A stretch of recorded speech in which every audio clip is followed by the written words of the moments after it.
Dear students and dear friends, बहुत बहुत स्वागत है अपने चैनल पॉलिटिकल साइंस एसवीएम में।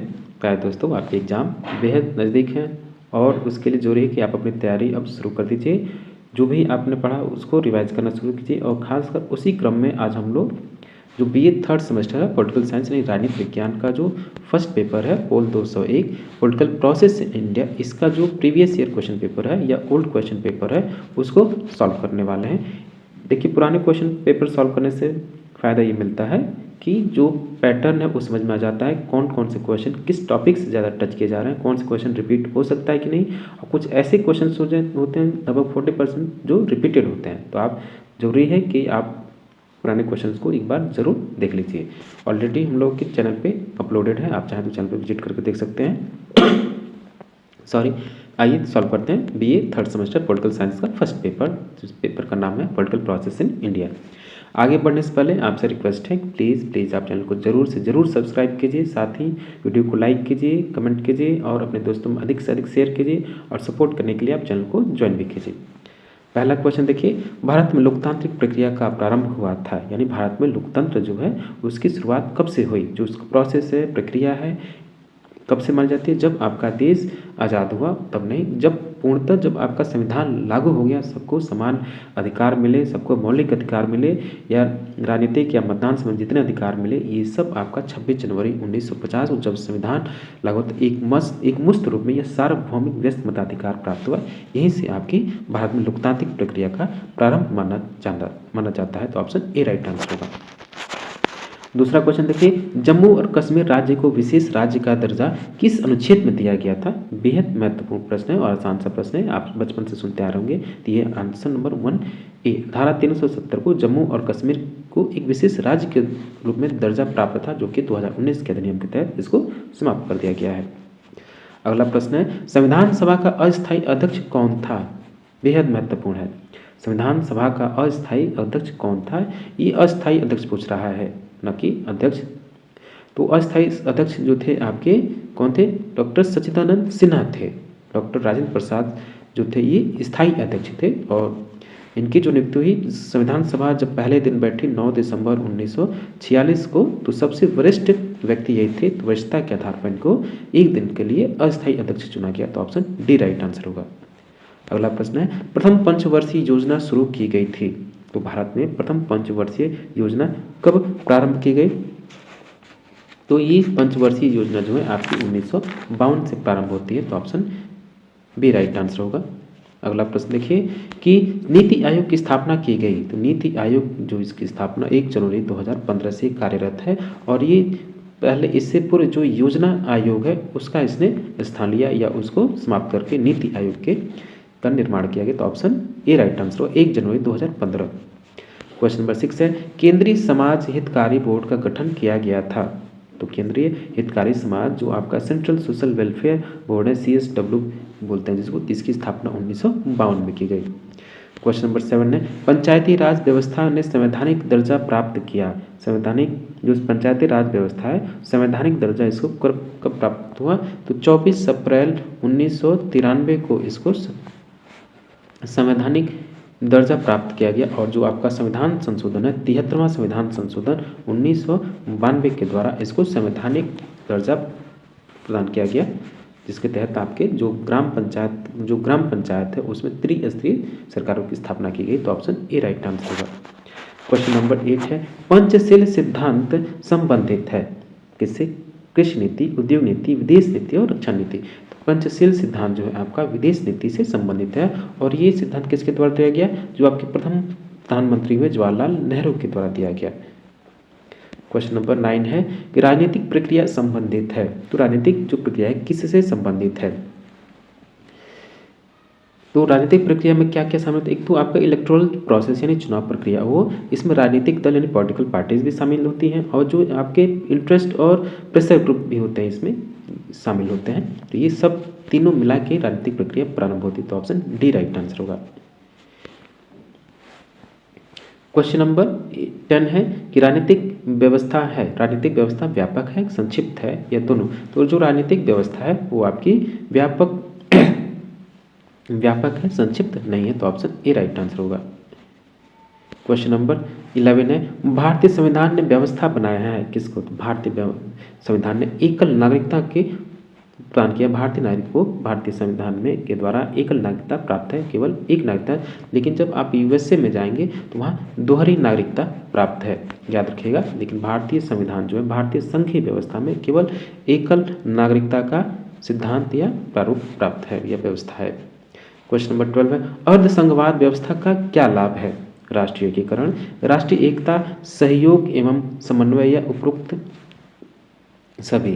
तो कोऑपरेशन एंड कोऑर्डिनेशन होता है। अर्धसंघवाद का लाभ यही है, सेमी जो फेडरलिज्म उसका क्वेसी फेडरलिज्म उसका लाभ यह है कि सहयोग एवं भारतीय संघवाद को अर्धसंघवाद किसने कहा? याद रखिएगा, जो आपके केसे वेयर है उन्होंने क्या। क्वेश्चन नंबर 13 देखिए कि गठबंधन राजनीति का नकारात्मक पक्ष क्या है? Negative aspect of coalition government, यानी जो गठबंधन की राजनीति है उससे क्या नुकसान होता है? एक तो होता है कमजोर सरकार, सरकारों में स्थायित्व तो नहीं, जैसे आपके 90 का दशक देखते हैं, और राष्ट्रीय एकता को भी हानि पहुंचती है, क्योंकि सबके जो हित और स्वार्थ होते हैं अलग अलग हो जाते हैं, और जो व्यक्तिगत हित सर्वोपरि हो जाती है। इस वजह से ये इसके नकारात्मक पक्ष है तीनों, इसलिए आंसर होगा आपका डी, उपयुक्त सभी। क्वेश्चन नंबर 14 है, गठबंधन सरकार के प्रकार होते हैं। गठबंधन सरकार के कितने प्रकार होते हैं? 1, 2, 3 या 4? तो गठबंधन सरकारों के जो प्रकार होते हैं 4 प्रकार होते हैं उनके। क्वेश्चन नंबर 15 है, दल प्रणाली आवश्यक है। Party system is necessary for, किसके लिए? तो दल प्रणाली जो है लोकतंत्र के लिए बेहद जरूरी है, क्योंकि जो लोकतंत्र को बचाने का जो कार्य है आपके राजनीतिक दलों पे है, क्योंकि अगर लोकतंत्र नहीं रहेगा तो आपके वहाँ जो भी सरकारें होंगी तनाशाह हो जाएंगी और आपके मौलिक अधिकारों का खनन होगा, आपकी स्वतंत्रता समानता बाधित होगी। जैसा कि आप जर्मनी में देख सकते थे जब हिटलर का राज था, और चीन में जब माओ का राज हुआ, या मुसोलिनी का उदाहरण आप ले सकते हैं। क्वेश्चन नंबर 16 है कि सीपीआई का संक्षिप्त रूप क्या है? सीपीआई का जो संक्षिप्त रूप है कम्युनिस्ट पार्टी ऑफ इंडिया, भारतीय साम्यवादी दल। तो ऑप्शन ए राइट आंसर होगा। अगला प्रश्न देखिए, भारत में कौन सी दल प्रणाली अस्तित्व में है? भारत में कौन सी दलीय प्रणाली अस्तित्व में, यानी भारतीय दलीय प्रणाली की विशेषता क्या है या किस रूप में अपने यहाँ पाई जाती है? तो अपने यहाँ जो है बहुदलीय व्यवस्था है, मल्टी पार्टी सिस्टम है, क्योंकि आप देखेंगे लगभग वर्तमान में 6 राष्ट्रीय पार्टियां हैं, और प्रांतों में भी लगभग क्षेत्रीय पार्टियां तो बहुत ज़्यादा है, और लोकल स्तर पर भी पार्टियां। तो अपने यहाँ जो भी सरकारें होती हैं उसमें बहुत सी एक पार्टी के द्वारा सरकार न बनाकर बहुत सी पार्टियां शामिल होती हैं। तो अपने यहाँ बहुदलीय प्रणाली है। नेक्स्ट प्रश्न है कि स्थानीय स्वशासन किस प्रकार की सरकार का आधार है? तो स्थानीय स्वशासन जो है किस प्रकार की स्थानीय सरकार का प्रकार के उदाहरण है या आधार है? तो याद रखिएगा, जो लोकतांत्रिक व्यवस्था वाली सरकार का है, इसमें जो पावर्स होती है उसको डिसेंट्रलाइज, यानी शक्तियों का जो है केंद्र की तरफ से वो लोकल बॉडी या शक्तियों का विकेंद्रीकरण किया जाता है, डिसेंट्रलाइजेशन ऑफ पावर। जिससे क्या होता है कि सरकार के द्वारा आम नागरिक को ज़्यादा से ज़्यादा उनके कार्यक्षेत्र या अधिकार प्रदान करना, जिससे लोकतांत्रिक व्यवस्था बनी रहे। तो ऑप्शन ए राइट आंसर होगा।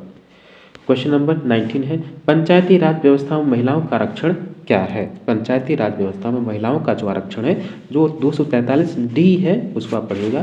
तो कुल सीटों का 33% महिलाओं का आरक्षण, लेकिन बिहार में आप जाएंगे तो ये 50% है। लेकिन कम से कम महिलाओं के लिए जो आरक्षण की व्यवस्था की गई 73वें संविधान संशोधन के द्वारा 1992 में महिलाओं को कुल सीटों के मुकाबले 33% सीटें महिलाओं के लिए आरक्षित कर दी गई।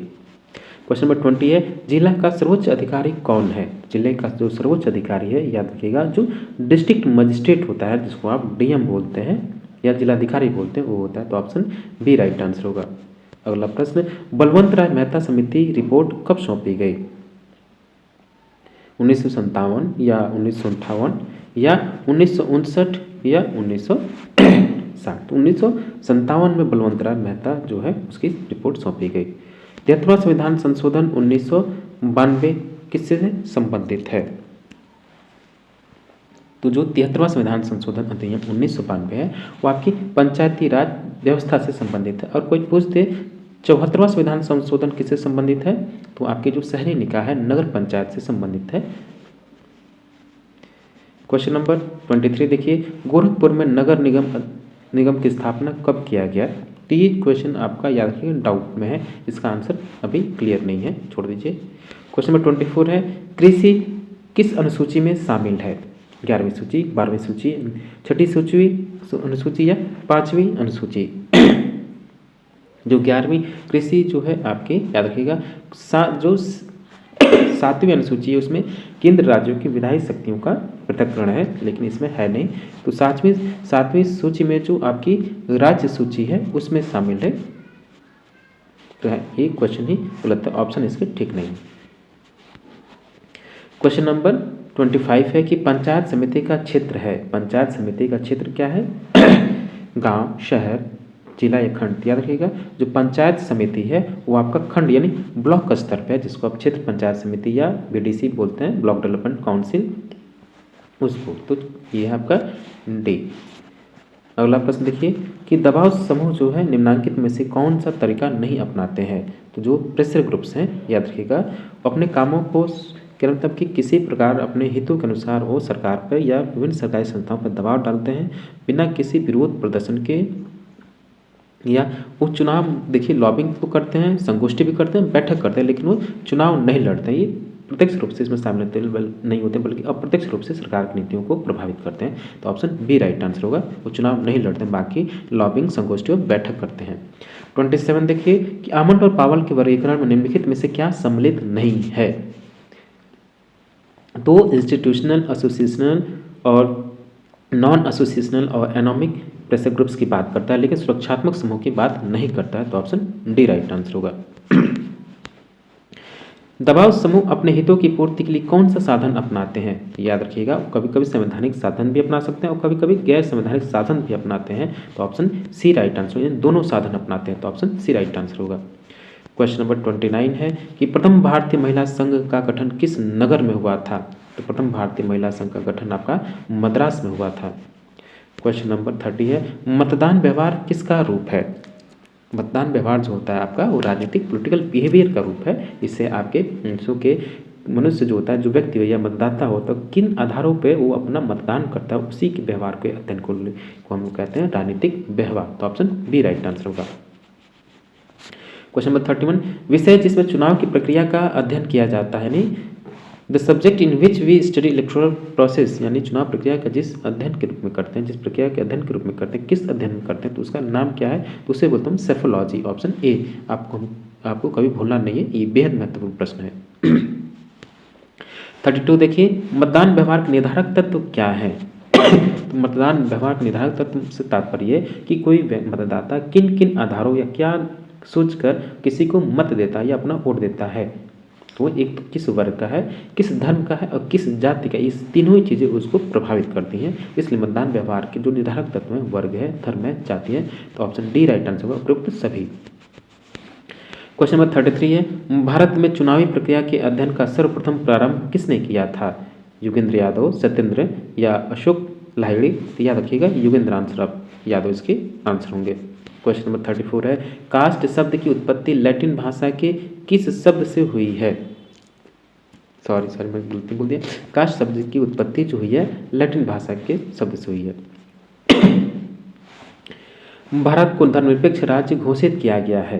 तो जो 1976 का जो 42वां संविधान संशोधन अधिनियम है, जो 42वां संविधान संशोधन हुआ, उसमें भारत को क्या किया गया?